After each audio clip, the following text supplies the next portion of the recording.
High everyone, আসসালামু আলাইকুম, welcome back to my channel. আশা করছি সবাই অনেক ভালো আছেন। আলহামদুলিল্লাহ, আপনাদের সবার দোয়ায় ভালোবাসায় আল্লাহর অশেষ রহমতে আমরাও। আজকে হলো এপ্রিলের 17 তারিখ বুধবার, আর এখন বাজে হলো দুপুর 2:47। ঈদ যাওয়ার এক সপ্তাহের উপরে হয়ে গেলেও ঈদের র্যাশ এখনো মনে হয় আমাদের কাছে। আলহামদুলিল্লাহ, পরপর ঈদের পরে আমাদের 4 দিন দাওয়াত ছিল। ইভেন তো এমন হয়েছে যে একদিনেই 2টা দাওয়াত পর্যন্ত ছিল। কিছু মিলায় আলহামদুলিল্লাহ আমাদের ঈদটা খুব ভালো গেছে। আপনাদের ঈদ কেমন গেছে অবশ্যই আমাকে জানাবেন। আমাদের ঈদ ভালো গেলেও ঈদের আগ থেকে আমার বাবার শরীরটা খুব বেশি পরিমাণে খারাপ ছিল, যেটা এখন পর্যন্ত চলছে। 2 দিন তো এত বেশি খারাপ ছিল যে আদ্র বিছানা থেকে মাথা সোজা করে বসে নাই, কোনো শব্দ করে না। লিটারালি এটা আদ্র কখনোই করে না। মানে ওর ঘুম এত পাতলা, ও 2-3 ঘন্টার বেশি ঘুমায় না। দিনে যদি ন্যাপ নেয় তাহলে সেটা আধা ঘন্টার বেশি কখনোই হয় না। রাত্রেও 2-3 বার উঠে, কিন্তু মানে লাস্ট 2 দিন আমাদের মনে হয়েছে আমাদের বাসায় আদ্র নাই। প্রচুর পরিমাণে ড্রেনেজ হচ্ছিল, কারণ ওর কানে তো এখন টিউব নাই, ওইটার জন্য অপারেশন করতে হবে। তো সবকিছু মিলায় আমাদের ডক্টরের অ্যাপয়েন্টমেন্ট নিতে বাধ্য হয়েছিলাম। ডক্টরের অ্যাপয়েন্টমেন্টে যাওয়ার পরে তারা ফাইন্ড আউট করলো যে ওর গলায় একটা ভাইরাস। মূলত ওই ভাইরাসের ব্যথার কারণেই সে 2 দিন কোনো শব্দ করে নাই, লিটারালি কোনো ধরনের কোনো শব্দ করে নাই। তো এখন আবার গতকালকে থেকে তার অ্যান্টিবায়োটিক চলতেছে। অ্যান্টিবায়োটিকের পরে সে এখন একটু একটু শব্দ করে, ওই যে এখন যেরকম করতেছে আলহামদুলিল্লাহ। কিন্তু তার শরীরটা খুব পরিমাণে খারাপ। কালকে আমার বাবা পুরা দিন ঘুমাইছে, সারা দিন সারা রাত। ঘুমানোটা ভালো, অনেক ভালো, কিন্তু এরকম অসুস্থ হয়ে অ্যাবনর্মাল ঘুমানোটা আসলে খারাপ, তাই না আমার সোনা দরদি? হ্যাঁ, সবার কাছে একটু দোয়া চাও, সবার কাছে একটু দোয়া চাও। বলো সবাই আমার জন্য দোয়া করবেন, আমি যাতে সুস্থ হয়ে যাই। আমার মার কষ্ট হয় আমি অসুস্থ হলে।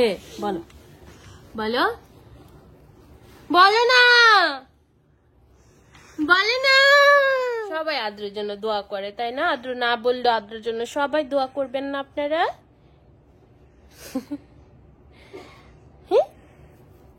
সবাই দোয়া করবেন। আমার বাবা এক সপ্তাহ ধরে আমি কি পরিমাণে যে লন্ড্রি করছি কল্পনার বাহিরে। আমার আদ্রর জন্য কাজ করতে কখনোই খারাপ লাগে না, ওকে সেবা করতে যত্ন করতে আমার কখনোই খারাপ লাগে না। ইভেন তো এগুলা নিয়ে আমার কোনো সেকেন্ড থটও নাই। কিন্তু ও যদি সুস্থ থাকে তাহলে ওই জিনিসগুলো আমার জন্য খুব বেশি আরামদায়ক লাগে। আর ও যদি অসুস্থ থাকে, ওকে অসুস্থ দেখতে দেখতে আমি টায়ার্ড হয়ে যাই। মানে ও অসুস্থ, এই জিনিসটাই আমার নিতে কষ্ট লাগে। বাট তারপরও আলহামদুলিল্লাহ যে অতটুকু শক্তি আল্লাহ আমাকে দিচ্ছে যে আমি ওই সময়টাতে নিজেকে হোল্ড করে রেখে ওর যা প্রয়োজন সেটা আমি প্রোভাইড করতে পারি, আলহামদুলিল্লাহ তার জন্য। আমার বাবার মুডটা এখন একটু ভালো আছে, আর আমার পাপা ঘুমাচ্ছে। পাপার শরীরটাও লাস্ট কয়েকদিন ধরে অনেক বেশি। ঈদের ব্যস্ততা, ঈদের দাওয়াত, তার নিজের অসুস্থতা, তার ভাইজানের অসুস্থতা, সবকিছু মিলায়া সে খুব বেশি এক্সস্টেড। আজকে সকাল থেকে অনেক ক্র্যাঙ্কি ছিল, এখন ফাইনালি গিয়ে সে ঘুমাইছে। যেহেতু ঘরের পরিবেশ এখন একটু ঠান্ডা আছে, আমি কিছু রান্না বান্না, আমি এইখানে 3টা মাগুর মাছ ধুয়ে পরিষ্কার করে ছোট ছোট টুকরা করে কেটে। মাছের স্কিনটা আমি ফেলতে খুব বেশি একটা পছন্দ করি না, তাই ঝামা দিয়ে ঘষে কালো যে দাগটা থাকে সেইটাকে উঠিয়ে নিয়েছি, আর একটু ছোট ছোট টুকরা করেছি। এইটা হলো বাঙালি দোকান থেকে কিনে আনা মাগুর মাছ, আস্তই থাকে। মাগুর মাছগুলো আস্ত থাকলেও ওরা কেটে দেয় ছোট ছোট টুকরা করে, কিন্তু আমি ঘরে এনে ক্লিন করে তারপরে ছোট করে টুকরা করা প্রেফার করি। আর খুব বেশি বড় থাকে না, তো তাই ঘরে কাটতে খুব বেশি অসুবিধাও হয় না। মাগুর মাছের সাথে আজকে আমি আমার পছন্দের একটা খাবার রান্না করব, যেটা আমার খুব খুব বেশি পছন্দ, আমার মায়ের হাতে। এই রান্নাটা আমার মায়ের হাতের, আমার খুবই পছন্দের। আমি যতবার দেশে যাই আমার মা আমাকে তৈরি করে খাওয়ায়। আর আমি এই রান্নাটা শিখছিও বিদেশে আসার পরে, আমার মা আমাকে রেসিপি বলে দিছিল। তো আমার মায়ের রেসিপিতে আমি রান্না করব এই ফলি মাছের। এখানে আমি ফলি মাছের জন্য মাছ, তারপরে হলো গিয়ে মাছটাকে থেতো করে যে মাংস বের করে সেটা করে রাখছি। আর আমি কাঁটাটাও ফেলি না, কাঁটাটা রেখে। আমার মাকে সবসময় দেখতাম এই কাঁটাগুলোও ভাজতো, আর আমার তো কাঁটা খেতে খুবই ভালো লাগে, কাঁটা জাতীয় মাছ খেতেও আমার ভালো লাগে। তাই ভাজার পরে যে মচমচে কুরকুরে হয় ওই জিনিসটা অনেক মজা। যাই হোক, এখন বেশি বক বক না করে রান্নাটা শুরু করি, কারণ আমি জানি না কখন আমার বাবা বা পাপার মাথা কখন কার গরম হয়ে যায়।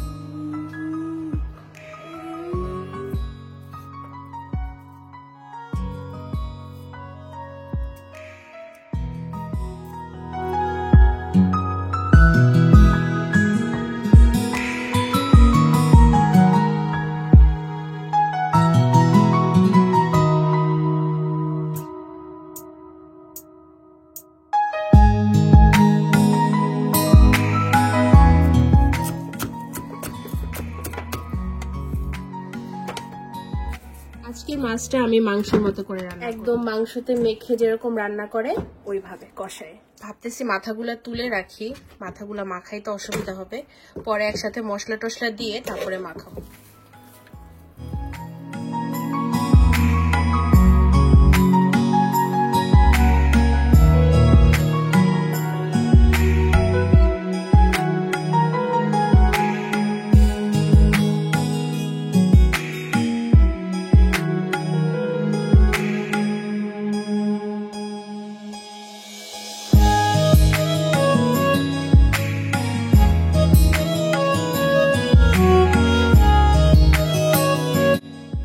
মশলা দিয়ে মাছটা সুন্দর করে মাখানো হয়ে গেছে। এই যে পরিমাণে সুন্দর কালার লাগতেছে, এখন ঢাকনা দিয়ে ঢেকে আমি চুলাটা অন করে দিব। মাছটা হতে থাক, এদিকে আমি ওই ফলি মাছের কোপ্তার জন্য মাছটা প্রেপ করে ফেলি।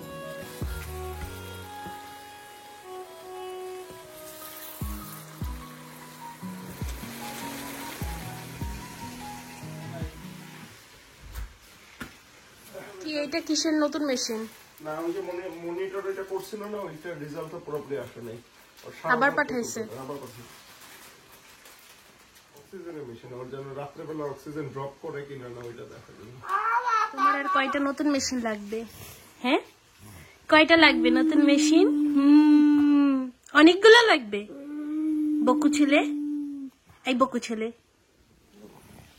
এই বকু,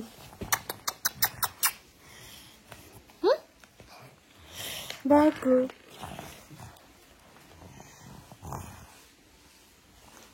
আজকে সকাল থেকে এখন পর্যন্ত 2 জন মানুষ আসলো আদ্রর মেশিনের আলাদা আলাদা জিনিস দিতে। আদ্র যত বড় হচ্ছে আদ্রর এত মেশিন প্রয়োজন হয়, এই মেশিন ওই মেশিন, এইটার ওই পার্টস নাই, ওইটার ওই পার্টস আরো বাড়াইতে হবে। মানে আমাদের পুরো বেডরুম এখন আদ্রর মেশিন দিয়ে ভর্তি। মাছটা রান্না হচ্ছে কষায় কষায়। এই রান্নাটা পুরো মাংসের মতো হবে।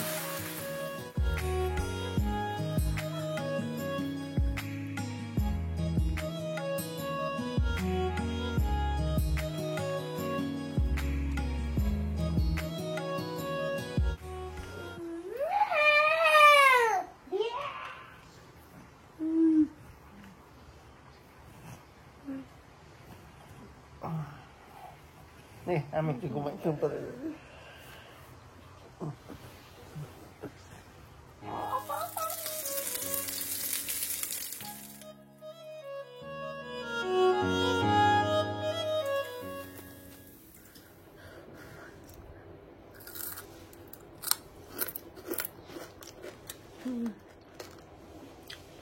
পুরা অমৃত, মানে কাঁটাটা মুচমুচে করে ভাজা হইলে মুখে ম্যাশ হয়ে যায়।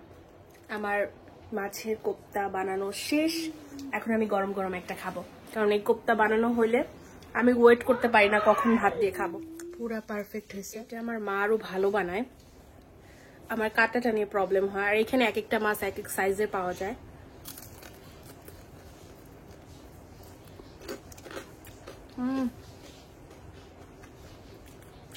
আমি সবসময় অনেক বেশি করে মরিচ দিই।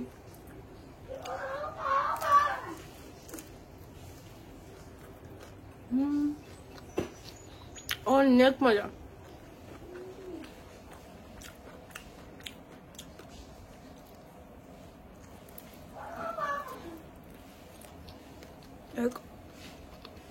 ভিতরটা পুরো কুকড হয়েছে।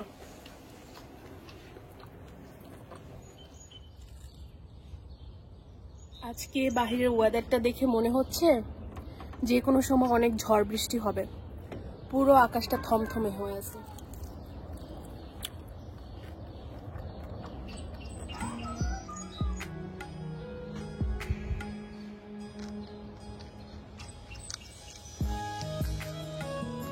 আর এইদিকে আমার তরকারি রান্না করাটাও শেষ। তরকারির যা সুন্দর কালার আসছে, মাশাআল্লাহ, মনে হচ্ছে যে পুরা একটা মাংসের তরকারি।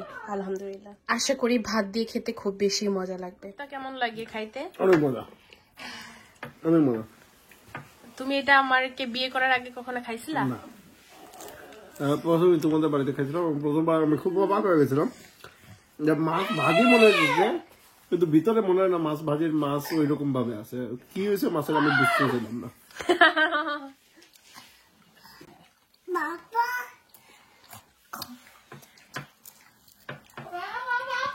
ভাতটা মুখে দেওয়ার পরে মাছটা কামড় দিতে হবে। এইভাবে কিন্তু ফলি মাছের কোপ্তা দিয়ে ভাত খেতে হয়, না হলে হাত দিয়ে ছিঁড়ে খেতে গেলে একটা রাবারি যে ভাবটা চলে আসে, সেটার জন্য দেখা যায় যে মাছটা ভেঙে যায়, বা হলো মাছের চামড়ার সাথে এনাফ পরিমাণে মাংস আসে না। প্রপারলি যেরকম রান্না বান্না করতে হবে, প্রপারলি খাবারও খাইতে হবে খাবারের মজা বোঝার জন্য।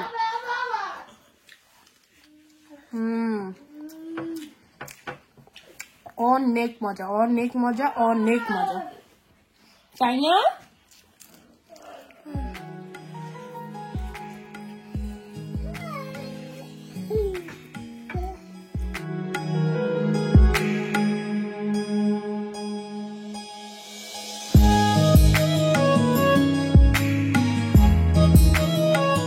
মাছ দিয়ে তো আলহামদুলিল্লাহ অনেক মজা করে খাইলাম। এখন হইলো এই মাগুর মাছের ঝোলটা দিয়ে খাওয়ার পালা।